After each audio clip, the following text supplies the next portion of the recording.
सोमवार रात राजधानी में स्थित भगत सिंह यूथ हॉस्टल के रेस्टरूम में एक महिला को एक पिस्तौल मिला। सूचना मिलते ही एनसीसी पुलिस स्टेशन की पुलिस एसडीपीओ सुब्रत बर्मन के साथ तुरंत घटनास्थल पर पहुंची। पुलिस की प्रारंभिक जांच से पता चलता है कि यह हथियार एक सर्विस पिस्तौल है जो आधिकारिक तौर पर त्रिपुरा पुलिस के कांस्टेबल टूटन शाह को जारी की गई थी। टूटन शाह बीजेपी उम्मीदवार मोजी देबबर्मा के बॉडीगार्ड के रूप में तैनात है।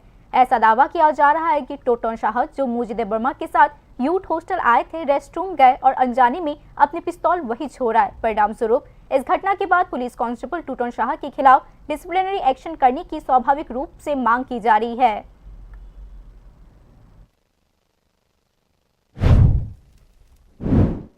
এখানে খবর পাইছি এখানে যারা যারা আসছিল তো খবর পাই এখানে তারা টয়লেট করতে গিয়ে একটা পিস্তল দেখছে।